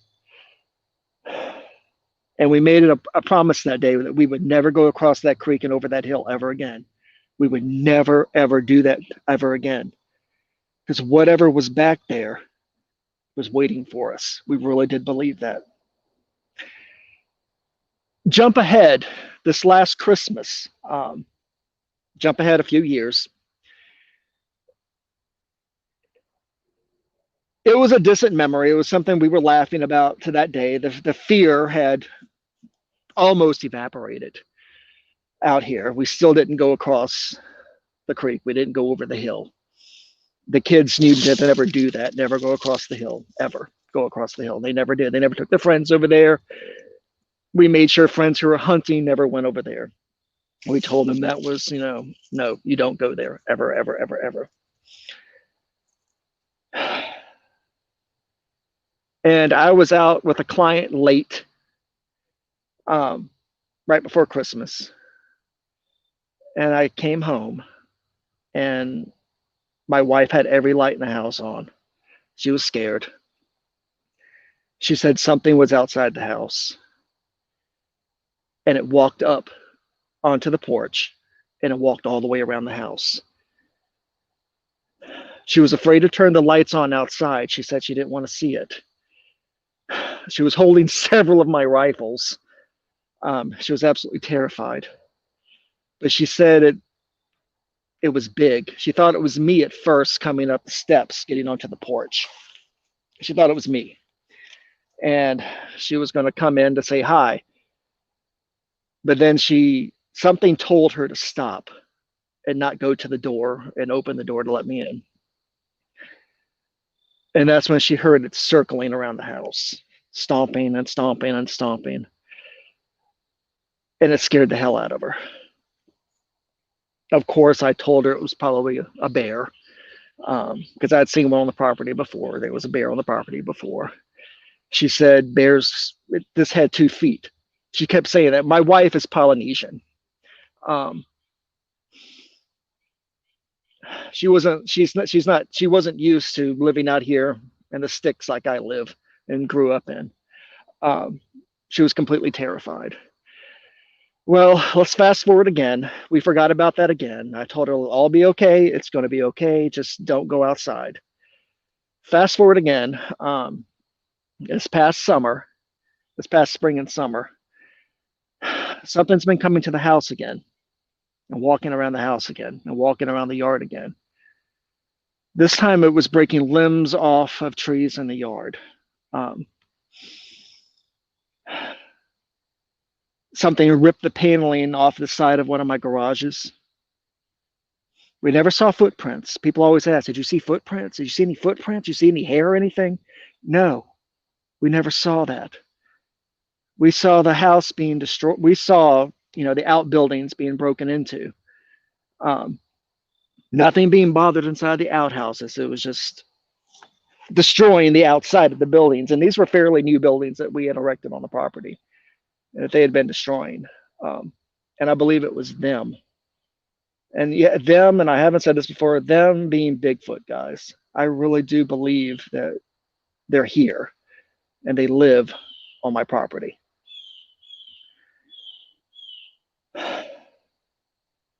Recently, I've installed a great deal of security lights that come on at night. I've been putting up game cams trying to catch whatever it is. Just recently, one of my employees saw something that he said was not a bear in our cornfield one morning when we were about to go out to do a landscaping job. He didn't tell me about it right away till he left, and he walked up to me and he said, Mike, there was something in your cornfield. And see, this guy, he knew nothing about what's been going on at this house and about what I believe is going on with Bigfoot at our house. He had no clue about what was going on here whatsoever. And I took him seriously. So we came back to the house right away and he showed me where it was out in the cornfield. My wife freaked out when she found out about it. She called the police, which in my world is a big no-no because I've been trying to keep this. I was trying to keep it insulated, trying to keep it out of the public eye. But I know I can't do that anymore. It's too serious. And the more I learn about my family and about this property and about our family properties that are out there, you'll find out just how serious this is. It's also interesting. It's also wonderful. It's also downright terrifying. Um, with that said, that's why I'm doing today on Parapalooza, to help share some of my story out there, and to also tell you where I stand at currently in my journeys to discover what this is, what this mystery is, and what makes it all the more interesting is that I went to she's the oldest surviving member of my family. She's my great aunt Inez Tuscan. I went to her and I asked her, I said, Inez, do you know anything? She's lived at all these different properties. She lived in the mountains. She's lived at all of our other farm properties that were butting up against the mountains. I said, Aunt Inez, do you know of anything weird that ever happened while you were growing up on those properties? Anything strange that ever lived on your property that ever came out to see you?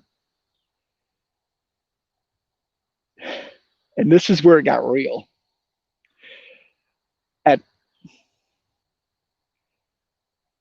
She looked at me and she was as serious as a heart attack. And she said, you didn't cut down the apple tree, did you? I looked at her and I said, what the flip does an apple tree have to do with this? And there's the apple tree. And I said, what the flip does an apple tree have to do with any of this? She said, don't cut down the apple tree. She said, don't ever cut down the apple tree. She said, there's an apple tree at every one of your farm places. There's an apple tree. She said, don't ever cut them down. And I said, why don't I want to cut down the apple tree? Because at that point, I thought she'd went either bonkers or bat smack.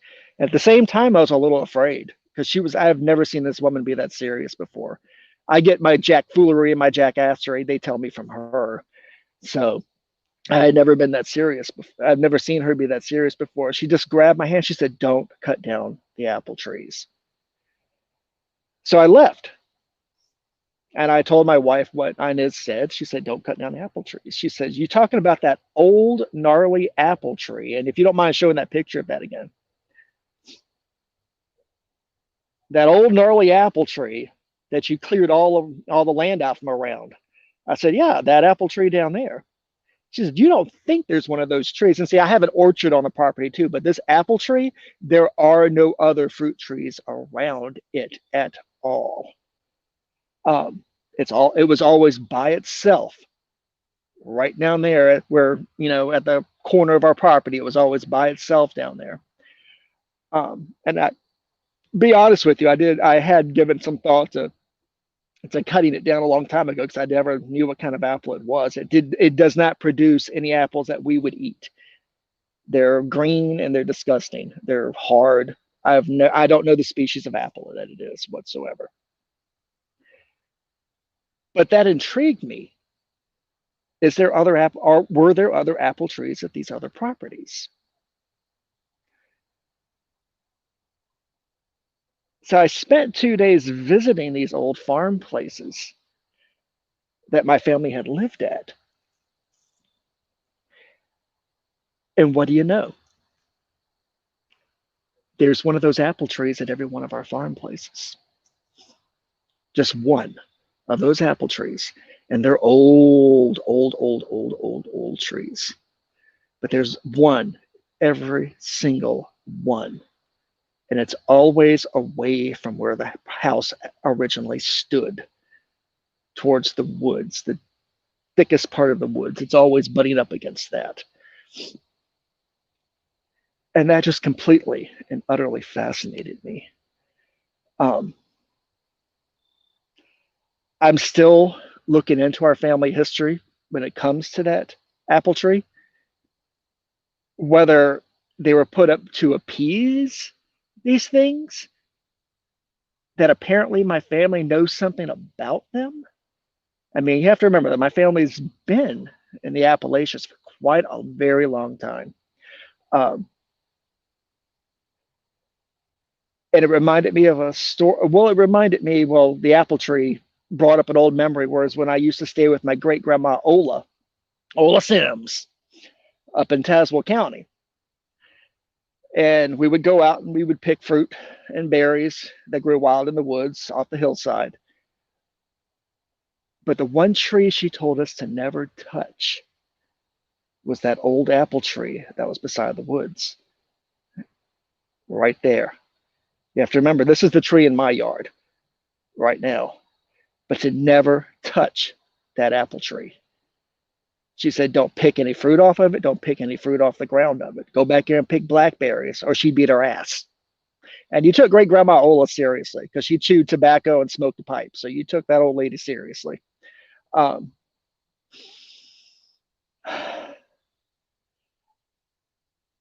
it fascinates me and it terrifies me at the same time. And I don't want to sound like this, I'm disjointed all over the place, but guys, if y'all have that picture of that stone that says 1897 or 1867 on it, if you got that picture, aha. I never paid much. That stone is actually back there where we were at, back there clearing off the property where we first encountered whatever these things are, which I'm going to say right now are Bigfoot. They are cryptids of some sort, and I think they're Bigfoot. I do not think they're supernatural. We saw that date on it. So I just recently went back there all these years later. I actually went back to that hill to get that picture and to get a few pictures that you see today that I've been flashing, that's been flashing across the screen of the woods back there. And when you're back there, you still feel like you're being watched. When I walk back there to get those pictures and I get a picture of that stone, I looked around the woods. Well, number one, I wasn't sure whether it was a tombstone or some sort of marker stone. But I had 1867. As far as I know, this property has been in my family ever since, my family came to this area. That's the mystery that I'm working with right now. If it's a tombstone, who's buried there? If it's a marker stone, why was it put there in 1867? Either way, what is it telling us? Does it have a connection, either a physical, a metaphysical, a supernatural connection to these Sasquatches that are living out here? Because that is smack dab in their territory. There are no other stones out there, just that one. There's nothing else around there. There's old fence posts. There's broken trees, of course. There's the old trail we went back there with. But there's that stone. Now and in the bottom corner, it says in and God in the bottom right-hand corner of it. I don't know what to think of it. Our family records are not telling us what that is, why it's there. If it's a burial site, who's buried there? Or if it's a warning that somehow got rubbed off of it, except for the date. And those two words, in and God. Is it a warning telling us to stay away? I don't know. But I will tell you this. They're not staying away from us. They haven't stopped coming to the house.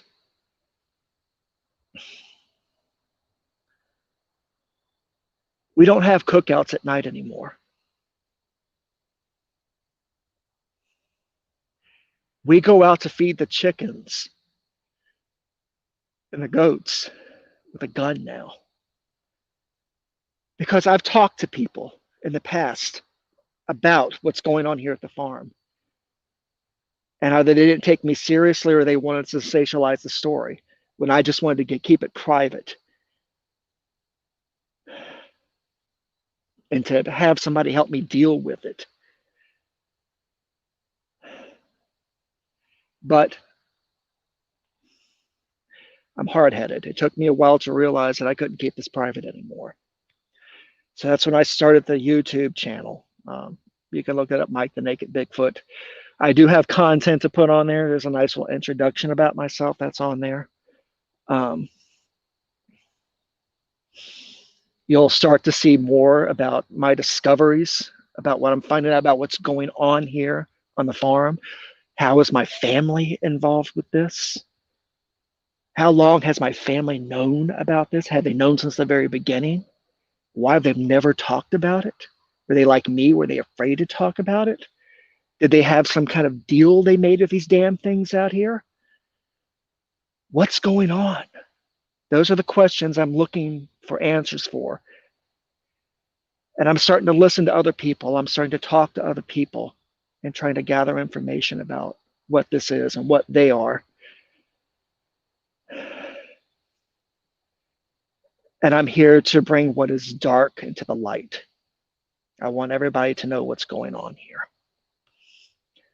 And hopefully that other people that are out there that are dealing with something like this will come out and share their story and know that it took me a while to not be afraid.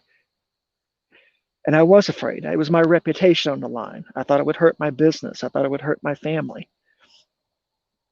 But me staying silent about it and keeping it private is hurting my family more.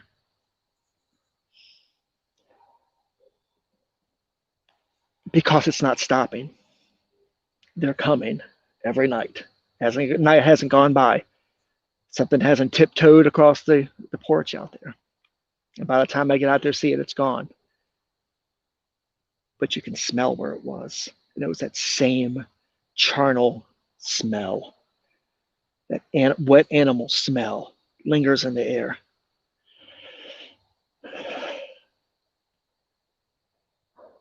And you have to go to bed thinking, is it out there now? When I close my eyes, will it be in the window looking at me? It's scary, guys. It's terrifying. But if anybody has any questions? I can't see any comments. I don't know if I'd be able to see any comments anyway. I think you should. Let me bring back up the comments. You should see. And guys, I know it sounds insane. It still sounds insane me saying these things out loud. Because it's coming out of my mouth. But I'll answer your questions the best that I can. It's one of those just wow things. You know? So I can't even imagine. You know, it's scary. It's scary as hell. Keith had to run to the restroom, so I'm not sure why I'm only half of me. Well, you guys were the first ones to start hearing the story, so you helped break the ice in my world. I heard part of the story. So. There we go. I found the right button. Yeah, and that's why we were so excited to get you on here, because it gave me the same chills that I experienced the first time, because I can feel the emotion that you have about it, and it comes through, and I'm sure everybody that's on here has felt that. It's absolutely terrifying. I truly believe when I hear people talk about that, Bigfoot is this, this happy-go-lucky creature of nature. It's here to help us. Cover your kids' ears, guys. But when I watch shows on TV and you hear some of the Bigfoot people say, oh, they're just like us. We're going to go out there, it's pretty much Yogi with a picnic basket.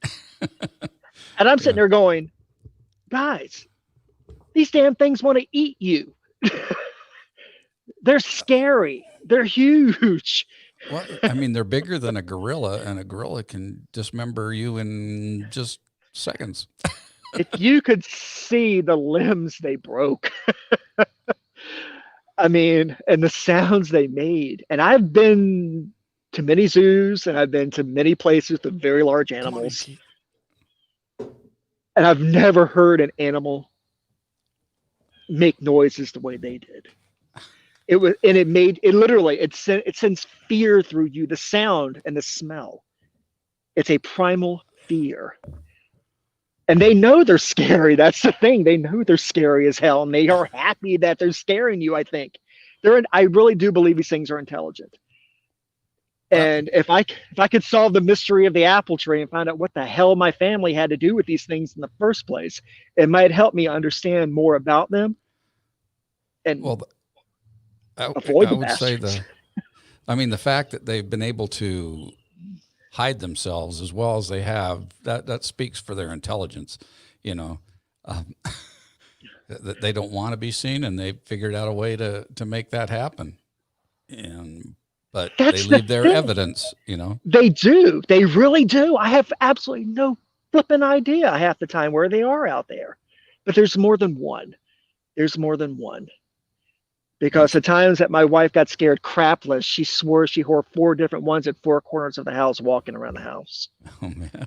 So I like the idea that you brought up earlier, though, with the apple trees. Is that were they meant to keep them at bay? Was that kind of a trade-off at one time, or? see, my family, my grannies were old hoodoo mountain medicine women. And I learned a great deal from them too, about hoodoo mountain medicine. I learned a great deal about voodoo medicine too, but hoodoo mountain medicine and everything. They were local hoodoo ladies. They were the ladies you went if you needed to birth a baby, if they were there. If you needed Right. to have a baby, if you needed to conceive a baby, she'd give you something to help you with that too. Right, right. I don't know if that was meant as a ward to keep them back, or if it was meant as an appeasement. Because nothing eats those apples. In my yard, nothing has ever touched those apples. The squirrels won't even eat them. Are they crab apples? Is that what they are? Or? No, they're not. They're a species, and this is coming from Mr. Farmer here. It's a species that I have not been able to identify yet. Huh. I have no idea where the hell it comes from. But there's one of these at every single one of our house places that still stand. And no other fruit trees around them, just one of those god awful apple trees at every one of those fruits, at every one of them. And when Inez told me, don't cut down the tree, that's what made me go, look, don't cut down the tree. Why the hell do you want me to cut down the tree? But I think she was afraid for me. I really do. Yeah. Does anybody have any questions? Well, Everybody's picking their jaws up, you know. Brian said that Bigfoot's going to mistake you as one of their own and drag you off into the woods. Well, Duty did make a joke about it raping me, but that's a whole different story. Oh boy. Where is Duty anyway? Actually, Duty is coming to work tomorrow. By the way, oh, what the hell? We call him Duty because he craps his pants a lot. When he gets scared or nervous, he literally craps himself. I mean, he fills up his underwear with poo. Does he bring a change of clothes everywhere he goes? Dude, he has a backpack of clothes. Then I have to comes prepared. Then I have to explain why he has a backpack on the back of a lawnmower. I mean, that's funny. Wow. So if people are wondering why I make so many jokes about it, and I call myself Mike the Naked Bigfoot, I learned a long time ago, you fear things less when you can laugh about it and make a joke about it. Yeah. I take it incredibly seriously, but to put everyone around me at ease, I make a joke about it and I laugh about it. But again, I've finally become serious enough about it to where I can tell people about it and be serious about it and not crack jokes the entire time I'm doing it. Right. As a nervous habit. It's crazy. It's absolutely crazy. Well, we've witnessed different sides of you since we've met you. Yeah, there's a lot of sides to this old Bigfoot. Yeah. Because you know what's coming up after your segment, right? Yeah. Or do you? Okay. Look, And I told you she's going to say my name. Julie will say my name tonight. We're counting on that. Yeah, We're hoping. Yeah. We're hoping. She will say my name tonight. I'm down with that. She will say my name tonight. Oh, and for those who want to know, it's just my YouTube site when it's up and hot and going heavy. I'm also going to be exploring other things other than the Bigfoot phenomenon at my house. I'll be exploring things more paranormal in the community and some of my favorite paranormal locations. I'll be discussing my faith, religion, and my upbringing, which was not exactly you can consider normal. Right. That helped Not shape my Judeo-Christian, worldview. right? No. Although God's name was used many times, but usually in reference to me to get out of a tree. But Christine asked a question. Have you ever thought of trying to find an apple tree like that and planting another one around close to the other one to see if it keeps them at bay, see if it helps keep them at bay? Sorry, Christine, I'm having trouble reading this. So no, that's an excellent question, Christine, because my wife actually said that, and the genius that is Duty actually said that as well. He said, "Why don't you plant another tree out there?" I went, "Dude, there are no other trees. These things haven't seeded themselves. There's no suckers that grow from these trees. There's no way to do it. I can't think of a way besides grafting it, but I don't think it would be the same if I grafted it. I'm a big time farmer and greenhouse guy, so I've given a lot of consideration to this. And the seeds are so small inside of it. I've never seen this tree is absolutely alien to me. It really is. It really is. And no, I don't think Bigfoot was part of some kind of alien thing. I'm sorry, Tim. I love you long time, but I was going to actually ask that question. Yeah. Believe it or not, that's where I was going. no, these hairy these hairy things. Oh, you're fine. If you see anything come up behind me, Oh, we'll let you know. No, we've been watching. please don't shit me, because my back is to one of the trails I lead back. And I swear I will shit my pants to get out of these woods. It's back there. Well, if that does happen, I mean, I could see the views of this video just like skyrocketing. Very nice. I'm glad to see my soiled thong is going to get you plenty of views tonight. You do have a very talkative bird behind you, though, today. Is it a bird here? I've got on these headphones and I can't hear. Oh, I can't hear Did crap. you hear that The in the wind- background? it sounded like we were in the woods. Yeah. I was enjoying that. Well, dude. We weren't hearing crickets yet. I heard a couple. of crickets. Did you? Yep. So what the paranormal and Brian from Ghost Quest, they keep going back to the crabapple thing. I mean, I grew up in New York, so I knew what crab apples were. It's not a crab apple. But I raise crab apples. They're not crab apples. because I know you can't really eat crab apples. They taste like shit too, You don't they? can't. Just sour. Yeah, they really do. You can make jelly from them. You can use them for pectin. You can make crab apple wine, crab apple, all kinds of things with crab apples, but you have to add a ton of sugar to it. No, the apples on them are about this big. If I thought about it, I've been afraid to take anything off that tree. It's got apples on it now. Apples are about that big. They're flat, literally nearly flat.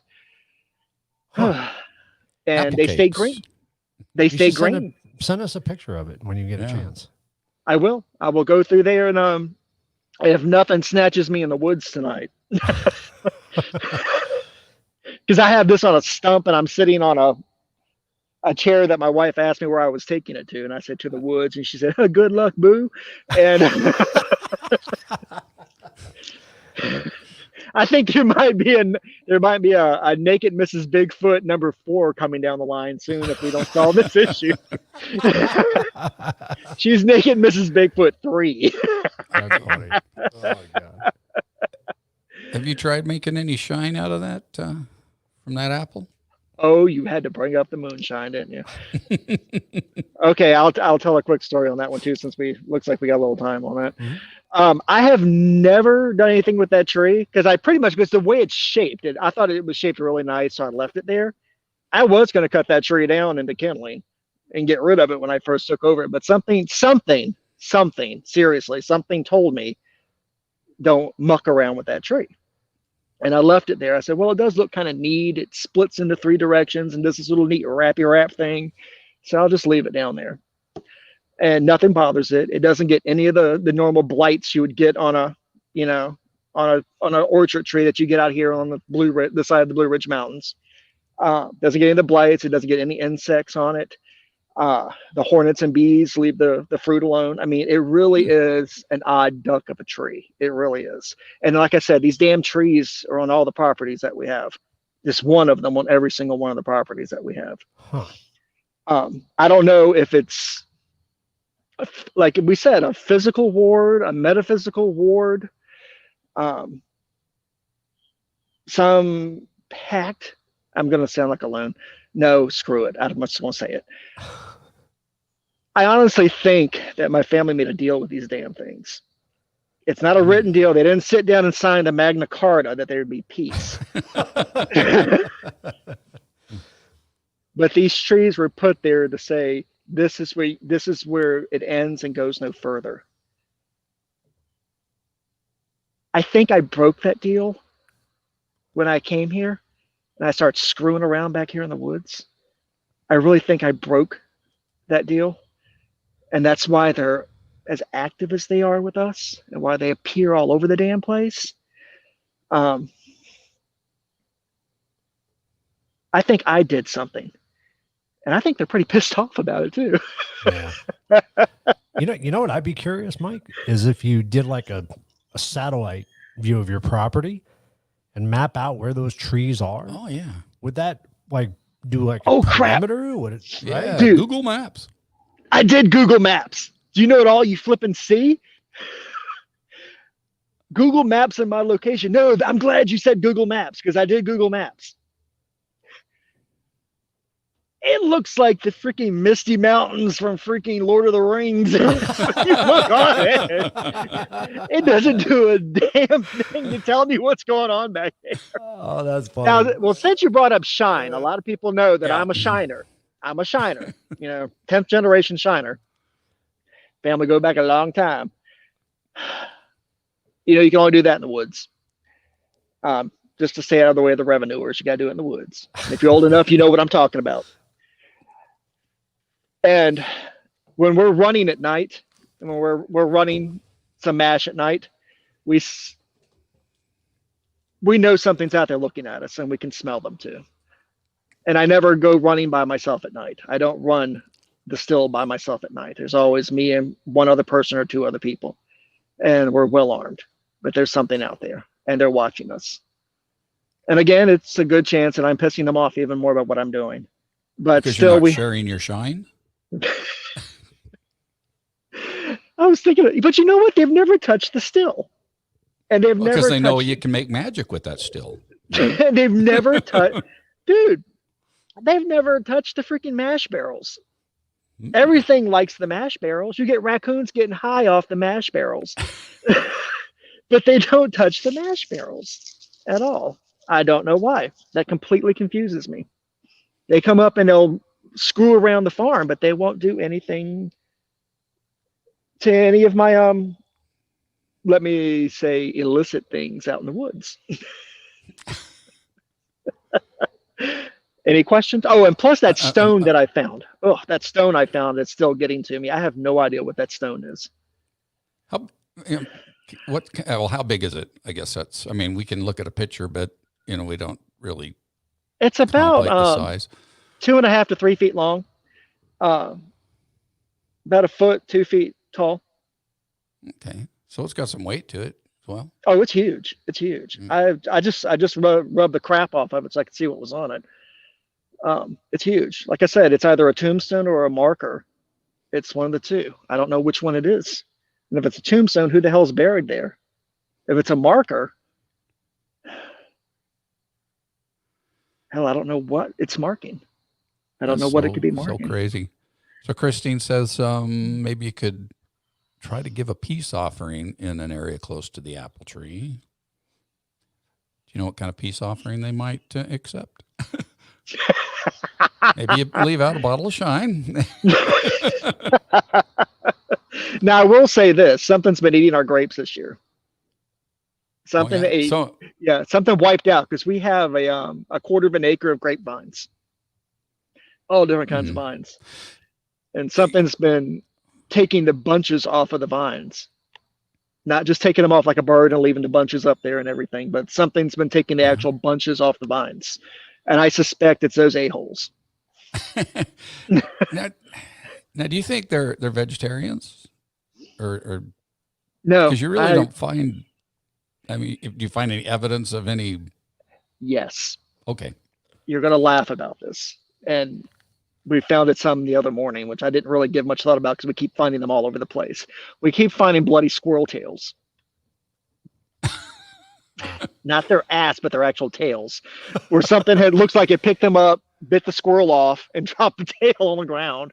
Oh, wow. So, and that's all that's there is just the bloody squirrel tails.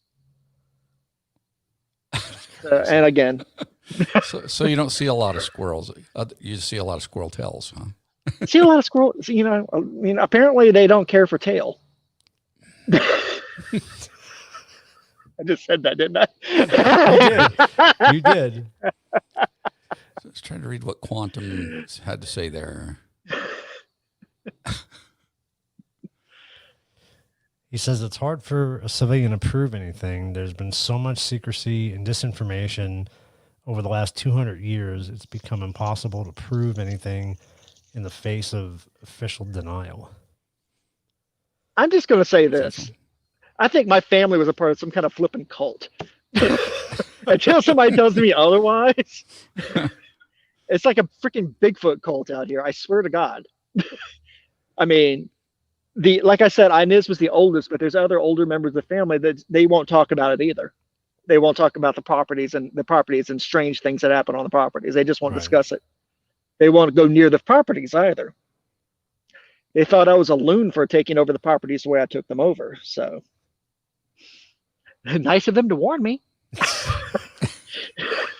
Wow. Nothing like family looking out for family. Yeah. Oh, you want it? Oh, sure.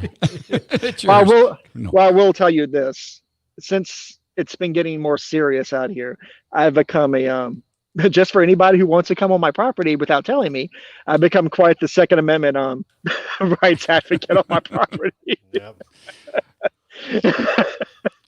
I mean, people are welcome as long as I know they're coming, but I don't want it sensationalized. I do not want, and I will not take responsibility if they decide to go out here and do something stupid and end up as an hors d'oeuvre on a squirrel platter, you know. We'll call you first. Yeah, we'll let you know. You probably should. Yeah.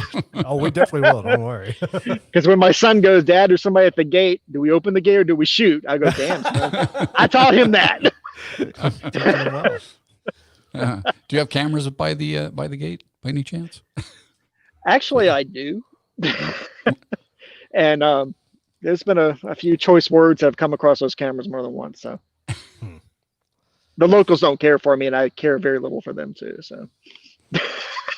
Wow. Well, at least you got some distance between everybody, right?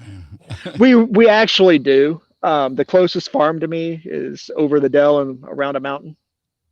He's a dairy farmer, and I wish I could somehow herd those jackholes over there and eat, because it's an all-you-can-eat freaking beef buffet over there. Yeah, tell them how great a burger is. I mean, it's burger hell, ribs, dude. Yeah, good steak. Just send them over there.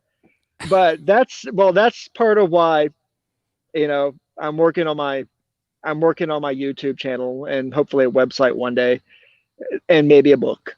And the more answers I find out about things, the more I'm willing to share and see who could come forward, who has similar experiences, who has a weird, mysterious cult family like mine, apparently, that could come in or who maybe knew my family. They have had family members who have had contact with my family in the past, can, come out and share with me what is going on. What have they heard? I want people's input. I'm looking for answers. I'm looking for answers. I'm looking for solutions and answers. It doesn't involve like 12 gauge buckshot. So, oh, and I did have she's a friend, but she's a local, she's a witch, an actual, witch. She came out to see if there was anything supernatural going on the property and, bless it a little bit better than I could go around it. And she says, I am not going to set the F in those woods. Wow. She says she has never felt so much hostility coming out of the woods and she feels when she comes here. We're talking about freaking Blair Witch hostility. Right. She says, she's told me I will never set foot in those woods. I will never set foot on that trail. And this is without me ever telling her what was going on. Right. Wow, that's crazy. Well, we have, Quantum's been on making some really interesting points, and unfortunately, we only have a couple of minutes left. But Quantum, we need to talk to you off camera and have a conversation about it. And Mike, when you go back, actually read the comments he put. It's pretty interesting. So I will. Yeah, very interesting. Well, thanks to everybody. Thanks for listening to me. Oh, thank you. We're so anxious to have you launch your channel and your first real big episode. Right. It's going to be fascinating. No doubt. Well, if I don't get eaten, it'll be fascinating. So. Well, if you could catch that on film, that would be, very nice. The old naked Bigfoot buffet. Just have somebody recover the camera for you. Yeah, well, wait till they poop it out, and they'll somehow come back and chip. Oh man, that's funny. We always seem to end up on poop, don't we? Do. When we always talk to you. We always do. Your life revolves around poop. It sure does. We all have to do it. So. I'll be going on poo patrol as soon as we're done. So nice. Well, Mike, thank you so much, man. We love you, and it was a pleasure having you on, and hopefully you'll do it again in 6 months when we do it again. Yeah. So you'll have some new stories, and your YouTube channel will be up and running by then, and we'll have some more to talk about. That'll be awesome. Yes. All righty. Well, guys. We're gonna make way for your favorite friend coming up next. Crap. Okay. All right, buddy. Peace out. Have a good night, everyone. Soon. You too. Bye. All right. I love Mike. I really do. He's great. All right. So we're getting ready for our live investigation with Julian Jahan, taking place here in a couple minutes. Just finished getting some stuff set up, but we'll be right back. So stick around, go to the next link, and we'll be on there. Yes. We'll see you in a few. Come back.